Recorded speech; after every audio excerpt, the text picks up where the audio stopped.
Hi, this is Reese, and I'm just dropping in this feed with a important podcast I would like to share with you on International Women's Day.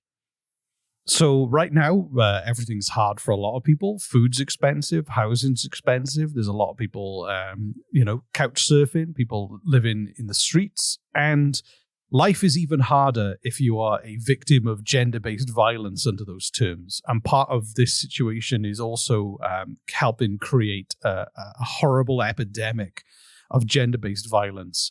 A lot of women and children are fleeing domestic violence situations and are also trapped in those situations with very little options to leave because it would lead to destitution, homelessness, and many other risks that so many people face on a day-to-day basis in Canada today. So my company, Podstarter, has teamed up with the Transition House Association of Nova Scotia, which is an incredible umbrella organization that oversees and supports a group of transition houses across the province, mainly in rural settings where domestic violence is sometimes much harder to see, much harder to kind of actually help women in those situations. And in this second season, we're trying to address the issues they face, the funding they need, and also the pressure this silent depression has put on that sector, and how often they're left with very little funding, very few people to pick up the pieces of a lot of the symptoms of a sick society. So I really hope you could listen to it. The other episodes will be released on a feed that you'll be able to click in the show notes, a link to. I really hope you can listen to it. As a dude, as a man bro, working on this really opened my eyes to an issue that I was kind of privileged to never have to worry about. And if you've got any women in your lives that you care about, whether it's your partner or sisters or your parents or a daughter or anyone you care about, then I recommend that you listen to this to be more informed and more educated, and then also support the transition houses, who are the ones doing the actual real work on the ground. But it was a privilege to work with them, and I really hope you can check it out. Content warning. This podcast contains depictions of and discussions on gender-based violence. Audience discretion is advised.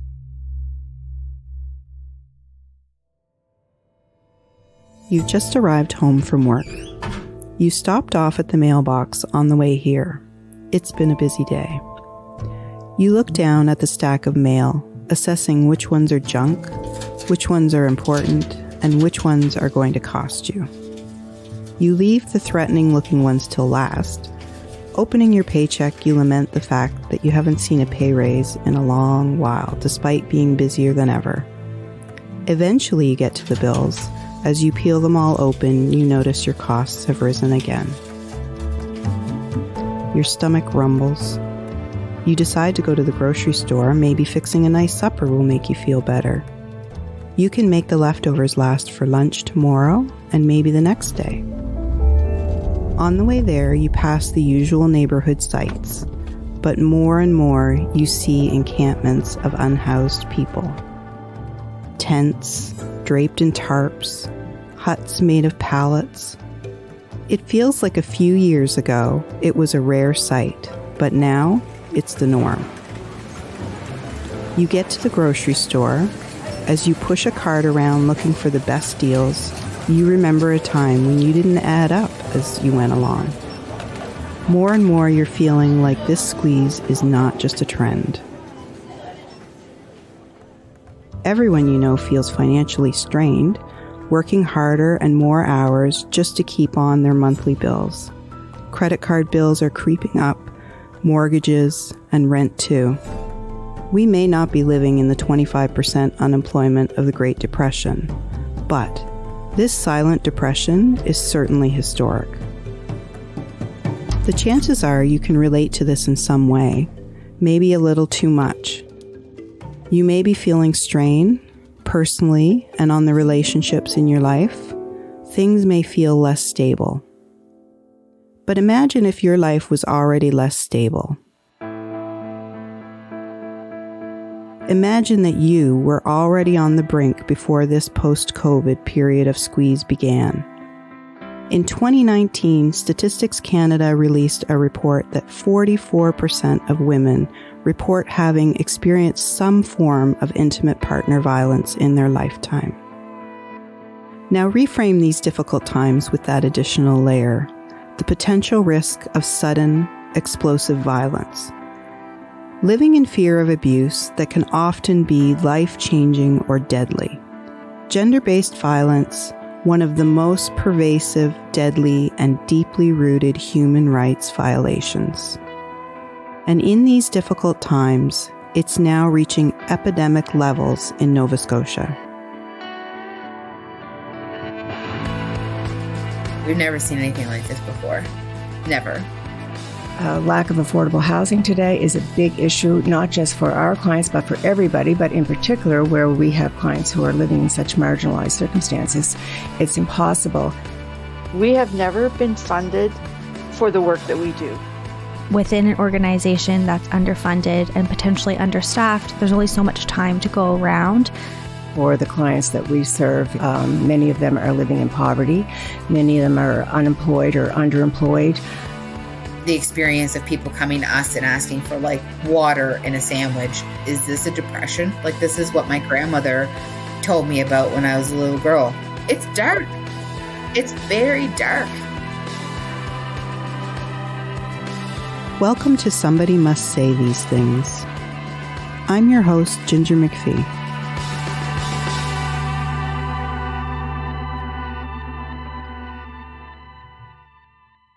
Since our last season of Somebody Must Say These Things, so much has changed for the Transition House Association of Nova Scotia. Just to refresh, THANS is an umbrella organization of violence against women organizations with 11 members providing services across rural Nova Scotia. Each member of THANS is an independent, non-profit organization and maintains its own staff to provide services to women and children in their communities. Communities' needs, which may include safe shelter, 24-hour crisis lines, outreach services, and/or second-stage housing to women and their children who have experienced violence or abuse. In Nova Scotia, violence against women organizations have long histories, developing out of an observed, urgent need for women and children requiring protection, and have grown and evolved over the decades. In the wake of the 2020 mass shooting, a tragedy that was intimately connected to gender-based violence and COVID, THANS and partner organizations saw an influx of support and visibility. Government funding surged, and hope that a new dawn of wider, stable support was beginning. I would say post-mass casualty inquiry, the government has put forth more money to help supports and advocacy groups for domestic violence. But it's never enough because the problem is vast. This is Lori McGuinness. She's the counseling supervisor at the Halifax Transition House Association and their shelter, Bryony House. Domestic violence, intimate partner abuse, is one of the best kept secrets. So whatever we think we know, whatever our stats are showing us, it's not accurate. It is not accurate at all. There's a lot of people who are living in silence, who are living in fear. It's hard to talk about it, but I'm glad to talk about it because I want it to not be the best kept secret. I want it to be something that everybody is talking about, actually, that everybody is aware of. But as news cycles churned and focus shifted, things slowly, gradually shifted back to the original status quo. And then it got much, much worse.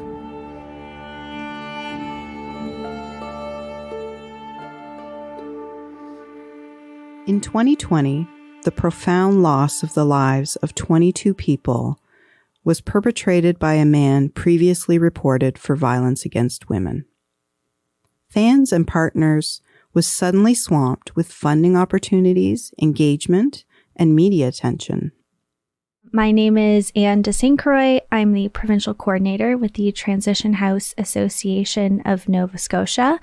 I do some of the background work. So I don't provide frontline services, but I do advocacy, media relations, government relations, and project management. I think the mass casualty really highlighted the realities in our province. And I think the fact that that also took place during the COVID-19 pandemic just amplified what the pandemic was also highlighting, which was that home is not always safe for everyone. Of course, when that happened, there was an influx of funding for our organizations. And with the Mass Casualty Commission's recommendations, they acknowledged that the women's sector was or has been historically underfunded, and that needs to be rectified. So as of right now, there hasn't been like a core funding increase, a stable increase in funding that we can rely on from year to year. But there was an influx of funding that came, and that came with the recognition that the conditions in our province are dire, and that in order to address them, we need to provide adequate support to the organizations that are in turn supporting women and children across the province. I think with the funding, we were able to, especially because this was happening during the pandemic, we were able to use some of that new funding to reach women that were not able to come in person into our transition houses, into our outreach centers. We were able to raise awareness that we are here. We have been deemed an essential service, so we're operating 24/7, 365 days a year. And we were able to create new programs as well.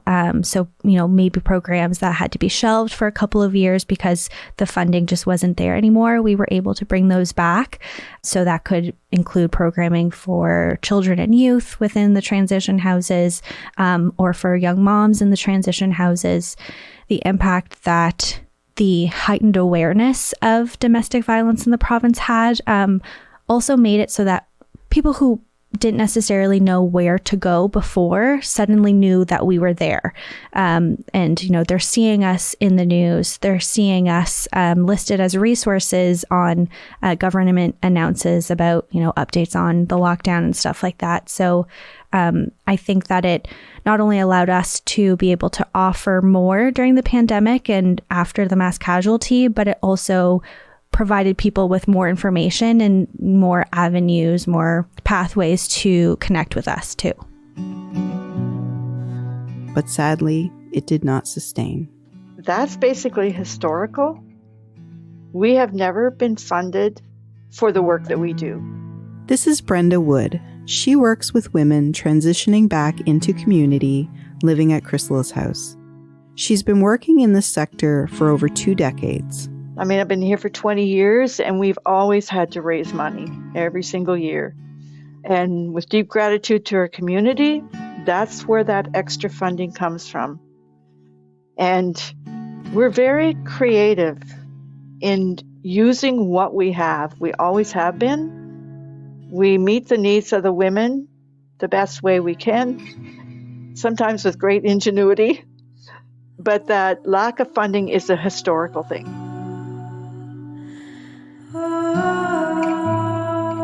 Demand has surged for the services of THANS. More women and children need their support than ever before. This is Jody McDavid. She's the executive director of the Cape Breton Transition House Association and their shelter, Willow House. And then the other thing is that if somebody is in housing, you don't want them to lose their housing. And we've started to see people who can't pay their power bills or oil bill, or rent or something, and there may also be abuse in that situation, or they might have ended up in that situation to leave abuse too, but now their housing is at risk. So to be able to provide people with these food vouchers, it may keep them in their housing just that little bit longer, right? And we have seen more demand on that. And it is a little stressful related to funding because we had some funding during COVID for extra things that people needed and stuff like that. But for most of us, our core funding doesn't cover things like this to help the community. We have a lot of people that have used our services and they use them off and on over a period of years, right? What's happening now is all those people that used it off and on are trying to use it at the same time. So there's like a rush on our services. And, we don't have the funding or the room to respond to that as well as we'd like to. But then the other thing is now we're starting to see people who never used our services before who have to use our services because they are being affected by everything. Financial disagreements are one of the biggest causes of, disputes among partners. I don't think that's a surprise to anybody. So that becomes an issue, the lack of housing. So people are trapped in those situations, and coupled with like the isolation and stuff like that, we're seeing like during COVID, we see like an increase of like alcoholism and stuff. I mean, this is anecdotal. I don't have stats to back all of this up, but it's just what we're seeing every day. And so we're starting to see people, come to us that haven't come to us before, but we still have that old population of users that needed us once in a while in emergencies. But now we have a new population of users who need us once in a while in emergencies. So that's a little disconcerting, and just in terms of how are we going to respond to that. And I don't think we've hit the peak of it yet either. We realized like a lot of people this summer were sleeping rough, and we started to think about, well, where are they going in the winter? Yeah. And I would say, even though people have always come to us looking for some help with groceries and things like that, like we didn't have the experience of people coming to us and asking for like water and a sandwich before. And that for me was when I was like, is this a depression? Like, this is what my grandmother told me about when I was a little girl. But I remember just closing the door and saying, holy fuck, like people are coming here for sandwiches. And like we had a mother come down the street because we had a generator here. And, she asked us if we could boil water for her baby's formula, and I'm like, oh my God, it's dark. It's very dark. We've never seen anything like this before. Never.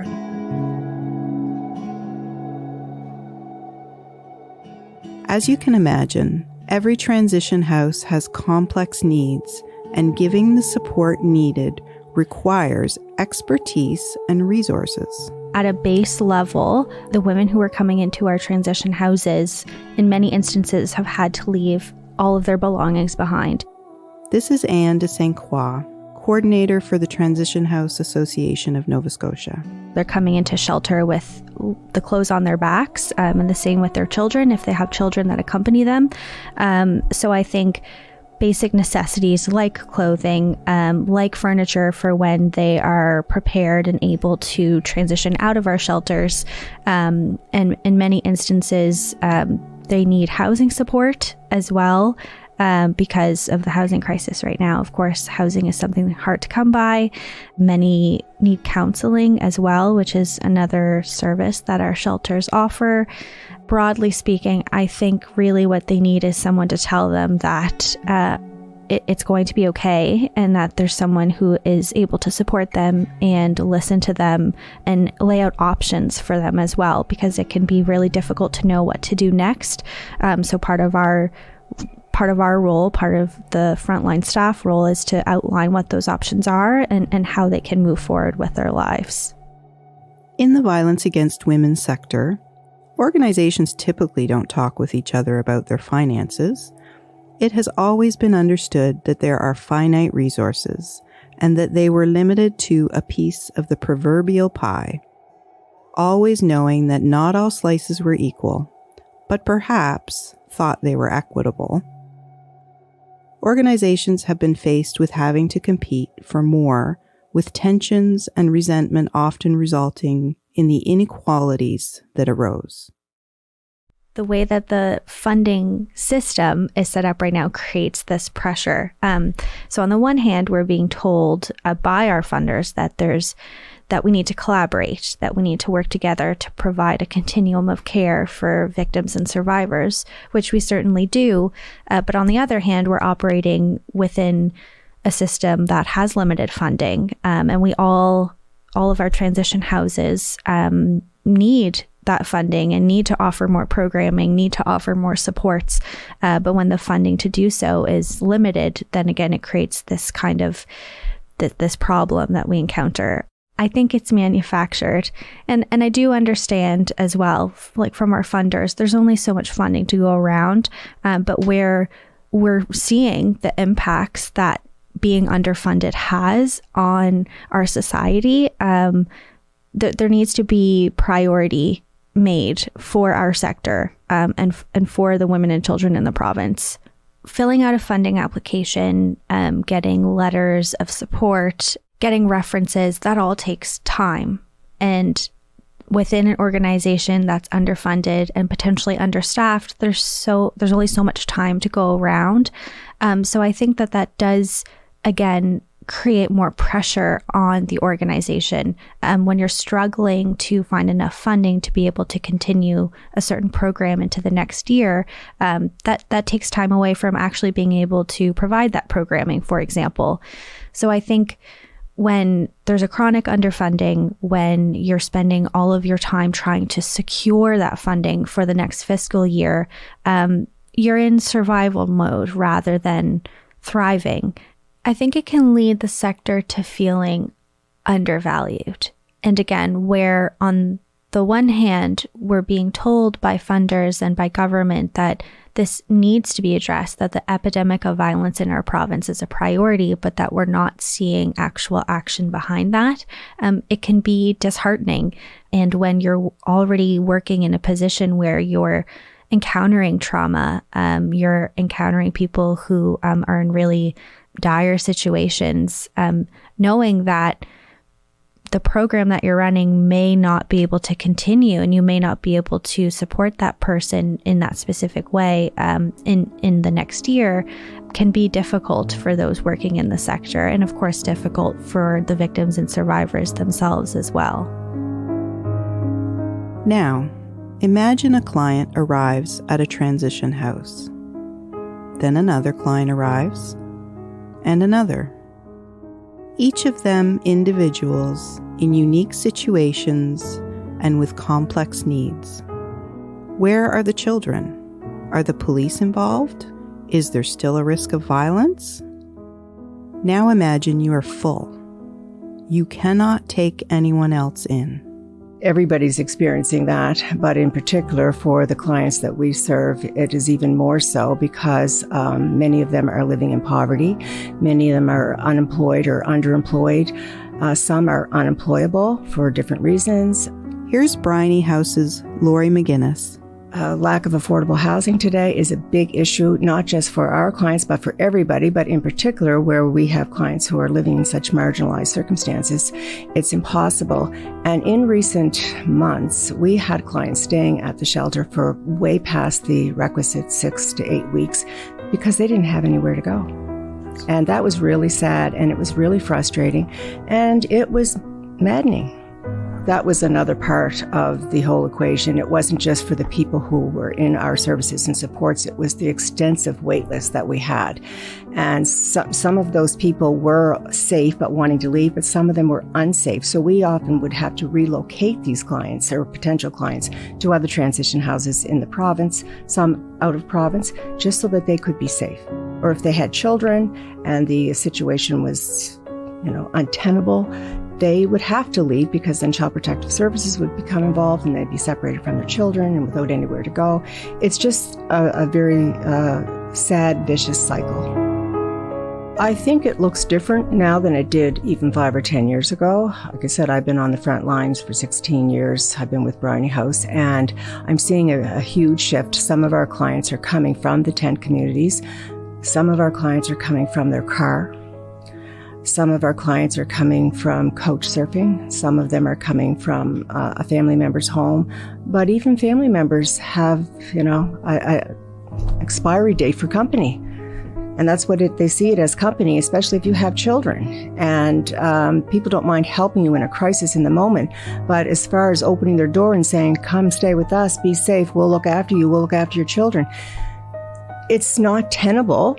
And it's not desirable because what you're dealing with is not just a mother and her child or a mother and her children. You're dealing with a mother and her children and the impact of domestic violence, the impact of abuse, the impact of sexual violence, the impact of insecurity, the impact of fear, the impact of trauma. All of these things and a lot more things, they come together. And when you are in a safe space, that is the time that you're going to start to, especially as a child, you're not consciously doing it. It's just all going to seem like, I can let this out. And it doesn't come out in a nice way.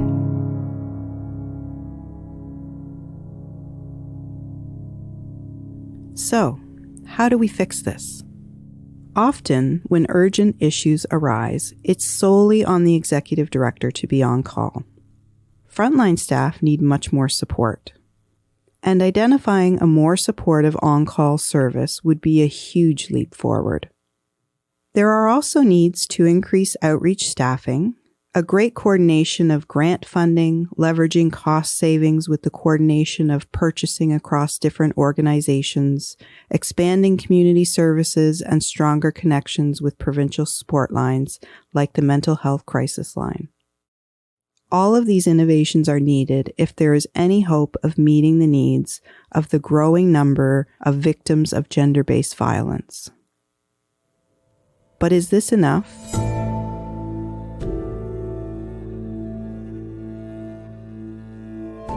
In the forthcoming episodes, we will be exploring this new landscape of rising violence and fear, and those trying to fight back with limited resources. Exploring topics like safety, justice, and even how technology influences abuse. Gender-based violence's complex impact attacks individuals, families, and communities, but it also places a costly burden on the health, social, and justice systems. We want to expose the truth. Somebody must say these things, and we will not be quiet. If you've heard some of your own story in this episode and feel a need to reach out for some support, please find your local shelter at thans.ca. Also, if this podcast and its message resonates with you and you want to help us in our mission, reach out to your local transition house to hear what their needs are.